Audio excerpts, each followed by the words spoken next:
Hello, welcome to House News. Speaker of the House led the Indonesia delegation at the UN Forum entitled Water for People and Planet, Stop the Waste, Change the Game, Invest in the Future.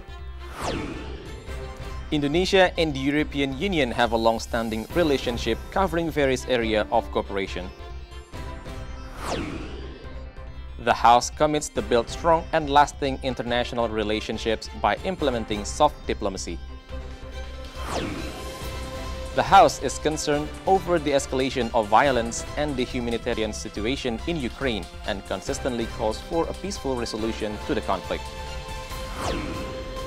Poverty is a serious issue affecting many people and can have long-lasting effects on individuals and communities. The 15th plenary session of the House has approved the appointment of 9 members of the Indonesian Broadcasting Commission. If you only have a day to learn about Surabaya's past, then the Heroes Monument would be your go-to place. Don't return from Ankara without visiting Anıt Kabir, the final resting place of Turkish President Mustafa Kemal Atatürk. Whether you are sightseeing or living in Jakarta, visiting Museum Macan is something we highly recommend you do.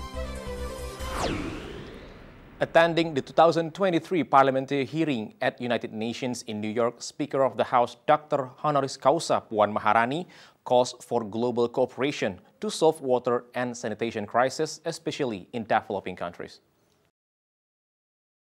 Chairperson of BKSAP of the House Fadlizon states access to clean water and sanitation is recognized as a fundamental human right.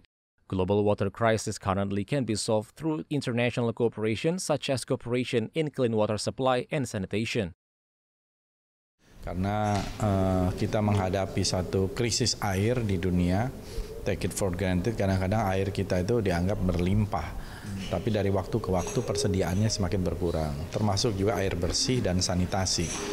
Jadi selama 2 hari penuh kita mendiskusikan itu di UN.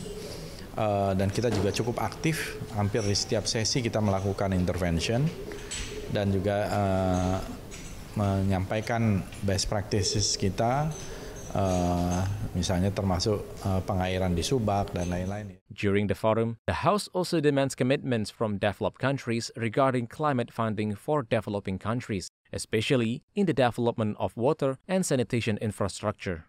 Puan points out Indonesia is looking forward to active participation of the parliaments of UN member countries to take part in World Water Forum in Indonesia in the upcoming 2024. Ferdian and Handoko, TVR Parlemen, report. Chairperson of BKSAP of the House, Fadlizon, receives a visit of the European Union Parliament. This meeting explores bilateral cooperation between Indonesia and the European Union as well as discusses various global issues. Fadlizon appreciates the visit of representatives of the European Union Parliament for having great attention to ASEAN, especially to Indonesia. As a result, bilateral cooperation between Indonesia and European Union countries in various sectors can be strengthened. The meeting highlights various important issues such as managing the new and renewable energy, Russia-Ukraine geopolitical conflict, and the discussion of Indonesia's 2024 general elections. Dan mendiskusikan sejumlah hal terkait dengan masalah-masalah yang global, ya, seperti masalah Ukraina, Rusia, kemudian terkait dengan geopolitik dan juga terutama ASEAN, karena mereka juga sangat tertarik untuk semakin ada lebih banyak engagement di ASEAN, ingin membuka semacam liaison office di ASEAN dari sisi parlemennya. Dan ini masih dibicarakan di tingkat ASEAN. Juga isu-isu yang terkait dengan lingkungan hidup, renewable energies. Furthermore, Fadlizon hopes the meeting can clarify issues related to the restriction on palm oil exports to Europe, black campaign on forest burning, and health concern caused by the consumption of palm oil. Fadli wishes there are no more obstacles to Indonesian exports to the European Union. Ferdian and Handoko, TVR Parlemen, report. Vice Chairperson of BKSAP of the House explains currently diplomacy is not only focused on conventional methods, but it can be done through education and culture called as soft diplomacy. The Committee for Interparliamentary or BKSAP of the House held a public lecture within the framework of BKSAP SDGs Day at Islamic University of Indonesia in Yogyakarta under the theme Optimization of Parliament's Soft Power Diplomacy through the World of Education and Cultural Exchange. Vice Chairperson of BKSAP of the House, Mardani Alisera, says each university has signature which can be elevated to the international world. Consequently, it has become part of soft diplomacy. Tentu dengan kita datang ke UI, salah satu universitas swasta tertua di Indonesia, kita bisa melihat bagaimana ternyata tiap universitas itu punya keutamaan, punya uniqueness, punya yang bisa kita pelajari dan bisa kita angkat untuk menjadi wakil Indonesia. Another member of BKSAP of the House, Putri Aneta Komarudin, says the easiest way to conduct soft power diplomacy is through cultural introduction via media. However, the government needs to provide incentives to creative economy to make them more competitive and able to penetrate the international market. Untuk diplomasi budaya sendiri, kita menyadari bahwa teman-teman mahasiswa itu memiliki concern ataupun kepedulian yang sangat tinggi terhadap bagaimana budaya kita itu belum terlalu diperkenalkan gitu kepada dunia. Dan industri ekonomi kreatif ini yang harus kita dorong supaya kita tidak kalah dengan negara-negara yang selama ini menjadikan kita pangsa pasar mereka sebagai konsumennya mereka gitu. From Yogyakarta, Umam Hidayat, TVR Parlemen, reports. Stay with us on House News only on TVR Parlemen.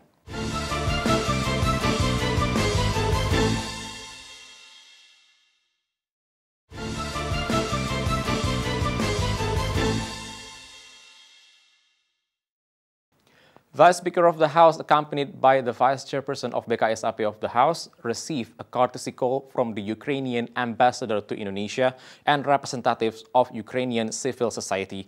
The meeting is aimed to strengthen bilateral relations of both countries.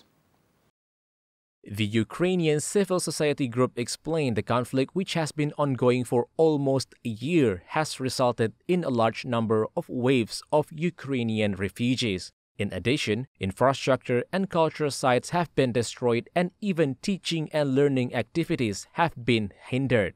Vice Speaker of the House Sufmi Dasko Ahmad expressed his concern over the escalation in Ukraine and hoped the support from the various parties it can help accelerate peace efforts. Berkomitmen untuk mendukung terjadinya perdamaian di wilayah itu. Meanwhile, Vice Chairperson of BKSAP of the House, Putu Supatmarudana, says the House strongly supports a peaceful resolution to end the conflict in Ukraine. Putu believes the prolonged conflict will just leave bad impact for the people.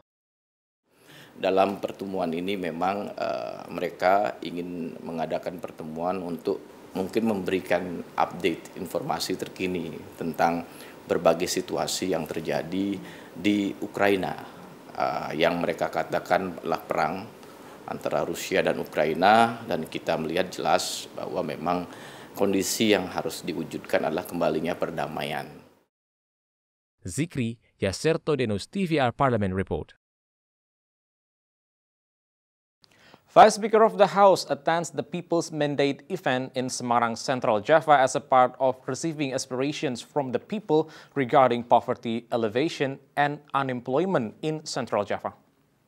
After the COVID-19 pandemic, more than 1 million people in Central Java were unemployed. The poverty line has increased and the economic slowdown in the second quarter has impacted to the poverty in Central Java. Vice Speaker of the House urges the government to address poverty and unemployment in Indonesia immediately.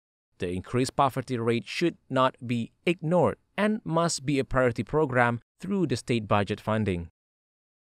Salah satu agenda PKB dan agenda bangsa kita adalah menanggulangi kemiskinan dan kebodohan, yaitu tingkat pendidikan yang masih rendah, kemiskinan yang masih tinggi, terutama di Jawa Tengah saja 1,2 juta. Karena itu ada tiga cara. Yang pertama, memanfaatkan sepenuhnya APBN kita untuk pertumbuhan ekonomi agar ekonomi kita membaik, tingkat pendidikan meningkat, gizi juga terbaik. Furthermore, member of the Budget Committee of the House, Ratna Juwitasari, points out the government must prioritize the state budget funding to improve the quality of human resources through improving nutrition and health for children and improving the quality of education.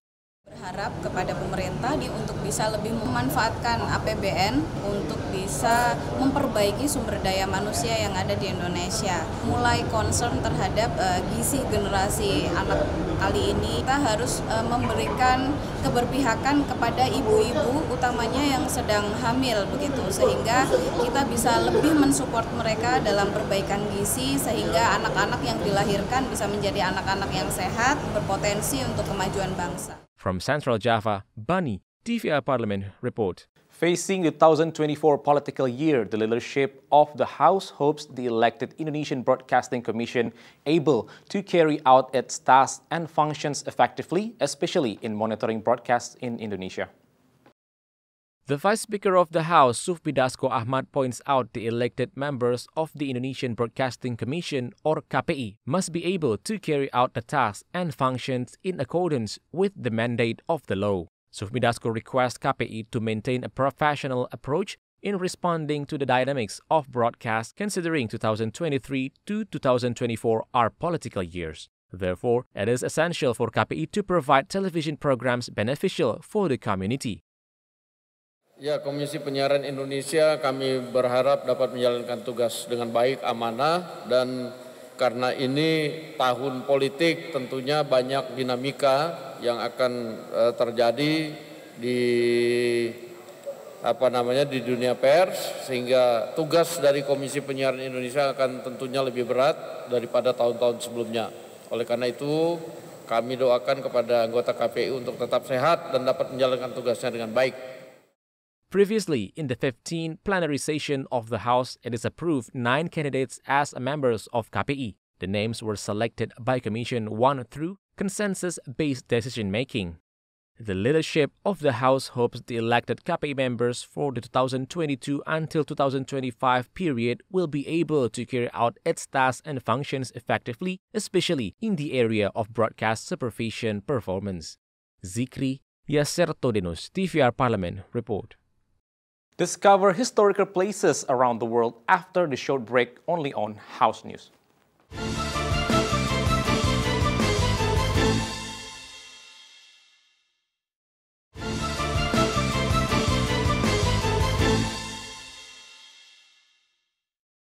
The Heroes Monument is the main icon of Surabaya, the second largest city in Indonesia.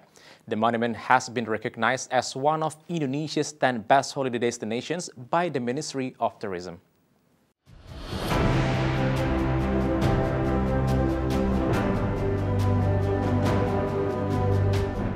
Apart from being the capital of East Java province, Surabaya is also known as the City of Heroes. The Heroes Monument, also known as Heroic Monument, is the main symbol of the city. The monument was built to honor the heroes of the Battle of Surabaya, a critical event taking place on November 10, 1945 during Indonesia's struggle for independence from Dutch colonial. The monument stands at a height of 41 meters, symbolizing the year 1945 when the battle took place. It consists of several levels, and each level represents a stage of struggle for independence. At the base of the monument, there are statues of soldiers and civilians who fought and died during the battle. The Heroes Monument is situated in a vast open space known as Tugu Pahlawan Square. The square covers an area of 10 hectares. The square covers an area of 10 hectares and serves as a public park where visitors can enjoy a stroll or a picnic. There is also a museum located next to the monument, containing historical artifacts and exhibits related to the Battle of Surabaya. The Heroes Monument is not only a symbol of Surabaya's rich history, but also a popular tourist destination and a place of pride for the people of Surabaya. It is often used as a venue for public events and celebrations, especially on Indonesia's Independence Day. Documentary photographs and accurate reproductions are scattered throughout the monument. Those who wish to learn more about the war will find the museum especially informative and helpful.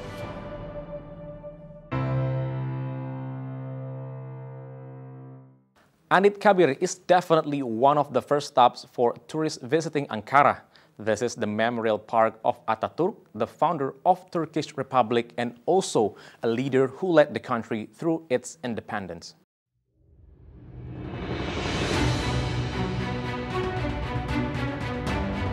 Anıtkabir is a mausoleum located in Ankara. It was built to honor the memory of Mustafa Kemal Atatürk, the founder and the first president of the Republic of Turkey. The word Anıtkabir can be translated into English as a memorial tomb. The construction of the tomb started in 1944 and was completed in 1953. It is a grand structure including several courtyards, ceremonial halls, and a large tomb where the remains of Atatürk are buried. Mustafa Kemal Atatürk is the vein of the Turkish people with his great leadership in the War of Independence and liberation of the Turkish people. Mustafa Kemal Atatürk, who reintegrated and raised Turkey, passed away at the age of 57. The place is a popular tourist destination in Turkey and attracts visitors from all over the world. It is also an important national symbol representing respect and admiration for Atatürk and his contribution to the country's history and culture. The site is also used for various official ceremonies and events such as commemoration of Atatürk's death anniversary and the Turkish Republic Day celebration. Anıtkabir has a long history. Every detail in it has been specially thought and designed. Sculptures, structures were made by the most experts in their fields. There were always many books in the library. Atatürk kept the books he read over the years and contributed to the Turkish culture. The placement of everything belonging to Atatürk in Anıtkabir was done with care during the arrangement stages. Every artifact, every outfit, and every item has been carefully placed and presented to the visitors.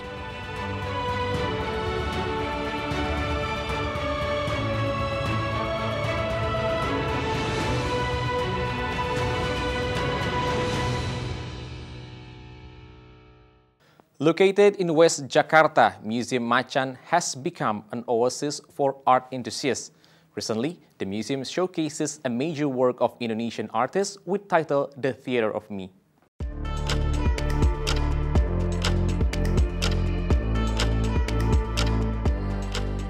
Museum Macan, or Museum of Modern and Contemporary Art in Nusantara, is currently Jakarta's most popular museum by far.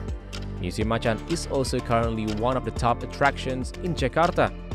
It is a new cutting-edge art museum that has been proven to be a hit with locals, expats, and tourists in Jakarta. Recently, Museum Macan honors Agus Suwaga's career, which spans over 30 years, in the exhibition Theater of Me. There are around 80 of his works, including major sculptures, paintings, and drawings from the mid-90s to present. As one of Indonesia's most well-known artists, Suwaga has established a reputation for expressing important cultural and socio-political themes. Born in Purworejo in Central Java, Suwaga began his practice as a graphic designer. His works have been displayed across Indonesia and abroad, such as in Singapore, Malaysia, India, Mexico, the Netherlands, and Germany. Theater of Me looks at the relationship between art, politics, and society with Suwaga's dreams. Many of Suwaga's work contain his own picture because he believes that he must be able to criticize himself before criticizing others. Macan Museum Director Aaron Sito said, as one of Indonesia's leading artists, Suwaga's works are known and loved in Indonesia, and they have been widely exhibited and collected around the world. When you visit Museum Macan, you should be prepared for large crowds, especially if you plan on seeing it on a Saturday or Sunday. It is no secret in Jakarta that Museum Macan is one of the best selfie locations in the entire city.